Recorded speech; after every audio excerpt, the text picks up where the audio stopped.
বৃহস্পতিবারের রান্নাবান্না, সংসারের কাজ, তার সাথে মায়ের হাতে তৈরি আমের আচার। আজকের দিনটা বেশ জমে গেছে। হ্যালো সবাইকে, গুড মর্নিং। কেমন আছো সবাই? যদিও এখন মর্নিং নেই, এখন ভ্লগটা স্টার্ট করছি অনেক দেরির থেকে, কারণ এই ভ্লগের আগে একটা পার্ট তোমরা অলরেডি দেখে নিয়েছো। অনেকেই কালকের অনেক কমপ্লেন, কণিকা ভিডিওটা এত ছোট হয়ে গেছে, অনেকটা ছোট। আসলে কি বলতো, সবসময় তো চেষ্টা করি সাজিয়ে গুছিয়ে একটা ভ্লগ দেওয়ার, মাঝে মাঝে একটু তোমরাও আমার সাথে ম্যানেজ করে নিও, কারণ মাঝে মাঝে না শরীরটা সত্যিই সাথ দেয় না। দিন রাত জেগে কাজের পেছনে এত ছুটছি না, চারিদিকের কাজ, তারপরে শুধু ইউটিউবের ওপর ভরসা করলে তো হয় না। আমার কিছু এক্সট্রা ইনকামও তো করতে হবে, কারণ ইউটিউবের এখন সত্যি কথা বলতে হয়ে ওঠে না সব দিক থেকে ম্যানেজ করে। তো যেই কারণে আশা করি তোমরা বুঝতেই পারছো, তো যেই কারণে আমাকে একটু এক্সট্রা ইনকামের দিকেও ছুটতে হয়, যাতে সংসারটা আর একটু ঠিকঠাকভাবে চলে। তো সেই কারণে ব্লগটা মাঝে মাঝে একটু ছোট হয়ে যায়। আর এই দেখো, মা এখানে কিন্তু বাটা করছে। এই হলুদ হলুদটা কি বলতো, আলু নয় কিন্তু, ওটা হচ্ছে আম। আর ওর মধ্যে রয়েছে কচুর পাতা, কচুর যে ওই মাছ পাতাটা ওঠে, কচি পাতাটা ওটা। আর তার সাথে রয়েছে আমাদের গাছের চাল কুমড়ো পাতা, মানে দুটো একসাথে মিক্স করে মা কিন্তু ওটা বাটবে। আর কচু পাতা যেহেতু দিয়েছে, তাই একটু আম দিয়েছে। আর আজকে তো বৃহস্পতিবার, তো বৃহস্পতিবারের সকাল থেকে ঘরদোর মোছা, সাজানো গোছানো সবই তোমরা দেখে নিয়েছো। আর এবার ঠাকুর পুজো করবো, তো ভাবলাম চলো সেটাই তোমাদের সাথে শেয়ার করি। তো আজকে হচ্ছে রাধা গোবিন্দর তোমার স্নান করিয়ে দেবো, স্নান করিয়ে চেঞ্জ মানে সুন্দর করে সাজুগুজু করিয়ে দেবো, নতুন শাড়ি বস্ত্র পরাবো। আর গপুকেও তাই, তারপরে মা লক্ষ্মীকেও তো তাই। জানো তো, বৃহস্পতিবার তো এক্সট্রা একটু কাজ থাকেই ঠাকুর ঘরের। তবে আমার না পুজো দিতে খুব ভালো লাগে, মানে এখন আরো বেশি ভালো লাগে আগের থেকে। আমি কেন জানি না, এখন খুব ভালো লাগে। তো আজকে ঠাকুর ঘর পুরো একদম দেখো মুছে নিলাম। আর সবার প্রথমে এই ঠাকুর ঘরটা ধরেছি, মানে এই সিংহাসনটা সুন্দর একটা বেডশিট পেতে দিলাম ঠাকুরের সিংহাসনে। ক্লিন হয়ে গেছে পুরো, একদম কলিন দিয়ে ঝা চকচকে করে পরিষ্কার করে দিয়েছি। আর এবার মা লক্ষ্মীর সিংহাসনটা আমি কিন্তু বৃহস্পতিবার একদম পুরো ঘর নামিয়ে, ঠাকুর ঘর সব নামিয়ে, পুরো ঝেড়ে পুছে পরিষ্কার করে, পুরো কাপড় পর্দা সব পাল্টে, মানে পর্দা নয় সরি, পর্দাটা ওখানে নতুন লাগিয়ে টাঙিয়েছি, ওই জন্য এখন আর চেঞ্জ করব না। তবে আর যা বাদবাকি দেখছো সবই চেঞ্জ করে একদম পরিষ্কার করে তারপরে কিন্তু পুজোটা করি। তো এদিকে দেখো সমস্ত কিছু ঝেড়ে নিচ্ছি।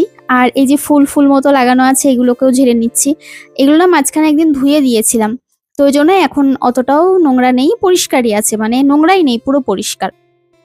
তো এই পাশে ঠাকুর ঘরটাও সুন্দর করে সাজিয়ে নিলাম, সাজিয়ে বলতে পরিষ্কার করে নিচ্ছি।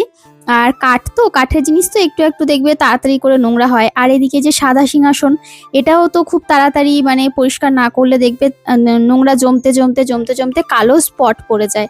তো আমি চেষ্টা করি একদিন পরপরই আমি ঠাকুর ঘরটা সুন্দর করে পরিষ্কার করে নেওয়ার। আর বৃহস্পতিবার তো ডিপ ক্লিনিং করা হয়, সেটা তো আমাদের ঘর বাড়িও মাঝে মাঝে করি, আর ঠাকুর ঘর বৃহস্পতিবার করা হয়। তো এই পাশের সিংহাসনেও কিন্তু নতুন বেডশিট দিয়ে দিলাম, মানে চাদর দিয়ে দিলাম। এবার এই ফুলদানি যা যা আছে সমস্ত কিছু ঝেড়ে পুছে চলো এই নিচটা পুরো মুছে নেব। মুছে নিয়ে সব বের করে ঠাকুরের যা জামা কাপড় আছে সব একদম সুন্দর করে সার্ফ দিয়ে কেচে দেবো। আর তারপরে আমি নিচে এসেছিলাম, আমার একটা পার্সেল এসেছিল সেটা নিতে। তো এসে এই সাদা ফুলটা চোখে পড়লো, তো আজকে না বাজার থেকে ফুল আনা হয়নি, কারণ মেয়ের স্কুল তো নেই, যাওয়া হয়নি। আর তাড়াহুড়োতে মাকেও পাঠাতে পারিনি, আমারও যাওয়া হয়নি। তো অসুবিধে নেই, গাছে যা ফুল আছে সেই দিয়ে হয়ে যাবে। তবে মালাটা একটু অভাব বোধ করছিলাম, যে মালা হলে বেশি ভালো লাগতো। আর আজকে দেখো রাধা মাধবকে সুন্দর করে নতুন করে সাজিয়ে দিয়েছি, নতুন একটা শাড়ি পরিয়েছি, গোপুকেও একই সেম কালার ড্রেস পরিয়েছি। চলো তোমাদেরকে একটু দেখাই। হ্যাঁ, আমার কিন্তু পুজো প্রায় কমপ্লিট হয়ে গেছে, চলো একটু দেখিয়ে দিই, তারপরে আবার বাকি ব্লগটা শেয়ার করছি।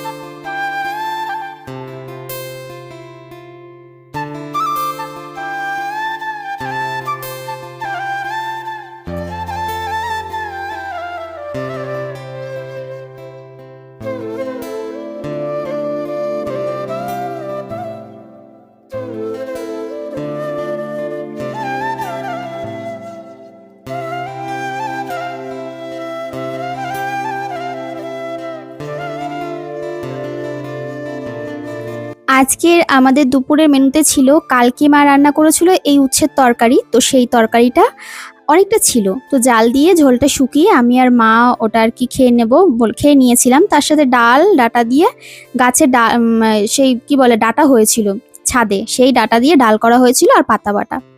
তো এখন হচ্ছে সন্ধ্যাবেলা, আর তার আগে আমি বলে নিই আজকের ব্লগটাও কিন্তু অনেকটা ছোটোর মধ্যে, তবে কালকের থেকে তোমরা সুন্দর ব্লগ পাবে, মানে বড় ব্লগ পাবে আর কি, যেমনটা তোমরা চাও। আর এখানে দেখো সন্ধ্যাবেলা আবার ঠাকুরের অনেক জামাকাপড় বা সিংহাসনের সমস্ত চাদর টাদর হয়েছিল, সেগুলো না এই দেখছি একটু মেঘলা মেঘলা হয়েছে, তো কোথায় মেলবো বুঝতে পারছিলাম না, তো এই বারান্দাটাই মেলে দিলাম। তো এখানে যেহেতু আজকে জামা কাপড় কোনো কিছুই মেলা হয়নি, তো ভাবলাম এখানটায় মেলে দিই, তাড়াতাড়ি করে শুকিয়ে যাবে, তুলে নেব। কারণ ওই যে তোমার রাধারানীর শাড়িটা একটু মোটা আছে, তো ওটা শুকাতে একটু সময় লাগবে, কুচিগুলো, তারপরে মাধবেরও তো তাই। তো মোটামুটি আর কি যা যা দরকার মানে কাঁচা ছিল সব কেচে কুচে মেলে দিলাম। আর এখন সন্ধ্যা দেবো, তো তার আগে ভাবলাম যে এই কাজটা করে নিই, এই কাজটা করে তারপরে সন্ধ্যা দেবো। গাছের থেকে মনে আছে সবেদা তুলেছিলাম কয়েকদিন আগে, তো সেই সবেদা পেকে গেছে আজকে দেখলাম। দুপুরবেলায় ভেবেছিলাম দেবো, কিন্তু দুপুরবেলা ভুলে গেছি। তো এখন সন্ধ্যা দিতে এসে এখন গোপালকে সবেদা দিয়ে দিলাম কেটে, আর দুটো দিয়েছি, আর দুটো আর একটা কাটতে গেলাম, দেখলাম যে পাকেনি, কেমন একটু হালকা হালকা শক্ত শক্ত। আর তারপরে চা করব, তো চা করব বলে এদিকে দেখো দুধ ফুরিয়ে গেছিল, তো আমি অনলাইনে আবার দুধ আর মাসকাবারি যা যা বাজার সমস্ত কিছু করে নিলাম, কারণ পেমেন্ট ঢুকে গেছে এই মাসের আমার। তো ইউটিউবের পেমেন্ট তো জানোই মাসের শেষের দিকে ঢোকে, তো যে কারণেই আর কি মাসের শেষের দিকে ঢুকে গেছে। আর আসার সাথে সাথেই তো ওষুধপত্র বাজার যা যা মানে মোটামুটি শেষের পথেই শেষই হয়ে যায়, আর এক্সট্রা আর কিছু থাকে না, মেয়ের মাইনে টাইনে সমস্ত কিছু দিয়ে।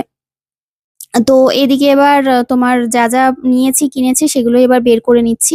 তো এ মাসে ওই তোমার তেলটা তো আগের মাসে দুটো কিনেছিলাম, তো এই মাসে আগের মাসে না তার আগের মাসে দুটো কিনেছিলাম বোধহয়, হ্যাঁ। তো আগের মাসে কিনতে হয়নি, ওই জন্য এই মাসে আবার আমাকে একটা এক্সট্রা কিনতে হলো, এক্সট্রা নয় মানে এটাই এ মাসেরই লাগবে। তো চলো এবার দেখাই কি কি নিয়েছি। ডাল নিয়েছি 2 কেজি মতো মুগ ডাল, কারণ আমাদের ঘরে মুগ ডালটাই বেশি খায়। তোমার এই বিউলির ডালটা না কিনি মাঝে মাঝে, ওই কিনে কেউ খেতে চায় না, বিউলির ডালটা অত পছন্দ করে না, মুগ ডালটাই খাওয়া হয় যবে থেকে তোমার মাছটা ছেড়েছি, মসুরির ডাল খাওয়া ছেড়েছি। তারপরে এদিকে আম, আর বিউলির ডাল একটু আছে, ওটা ফ্রিজে রয়েছে, ফ্রিজে রেখে দিই, না হলে না কেমন একটা পোকা হয়ে যায়। আর এখানে চা, তারপরে বিস্কুট, আর এটা হচ্ছে সর্ষে পোস্ত পাউডার, তারপরে কালো জিরে নিয়েছি, আর এটা হচ্ছে গোটা পোস্ত নিয়েছি, মাঝে মাঝে একটু ঝিঙে টিঙে পোস্ত দিয়ে খেতে ভালো লাগে, বা এটা ওটার মধ্যে দিলে একটু ভালো লাগে। তারপরে এই যে চিনি আর 2 প্যাকেট, আর এটা হচ্ছে ব্রাউন সুগার নিয়েছি এবার একটা চা খাওয়ার জন্য। আর এটা নিয়েছি শুকনো লঙ্কা, তেজপাতা, ব্যাস এই তো এইসবই আর কি হাবিজাবি যা যা লাগে সংসারের মানে খেতে গেলে বা সংসার করতে গেলে সেই সমস্ত জিনিসই অর্ডার করে নিয়েছি। তো এবার এনাদেরকে সাজিয়ে গুছিয়ে রেখে দেবো। তারপরে আবার সমস্যা কি হয়েছে বলো তো, আমাদের ওপরের না গ্যাসটা ফুরিয়ে গেছে, নিচের যে গ্যাসটা ওটা আর আনা হয়নি, এবার গ্যাস বুকিং করতেও পারছি না, কেন জানি না হচ্ছে না। আমার তো গ্যাস বুকিংও হচ্ছে না, মায়েরও হচ্ছে না, বুঝতে পারছি না কেন। তো দেখি কালকের থেকে আবার কাঠে রান্না বান্না করা স্টার্ট করতে হবে। তো তারপরে রান্নাঘর গুছিয়ে চা খেয়ে এখন একটু ফ্রি হয়েছি, ভেবেছিলাম আজকে কিছু ভিডিও শ্যুট আছে আমার রাতে, সেগুলো করব। তবে ওয়েদার দেখে না আর ইচ্ছা করলো না কোনো কিছু করতে, তাই এই ব্যালকনিতে এসে খানিকক্ষণ দাঁড়িয়েছিলাম, বৃষ্টি পড়ছিল, বেশ ঠান্ডা ঠান্ডা হাওয়াও দিচ্ছিল, তার সাথে বিদ্যুৎ চমকাচ্ছিল। আমার এই সময়টা হলে না সমস্ত কাজবাজ যখন সেরে একটু ফ্রি হই, এরকম বৃষ্টি দেখলে মনে হয় এক ধ্যানে বসে থাকি। তো চলো আজকের ব্লগটা অনেকটা ছোট হয়ে গেল, তাও বলবো একটু ম্যানেজ করে নিও, সবাই ভালো থেকো।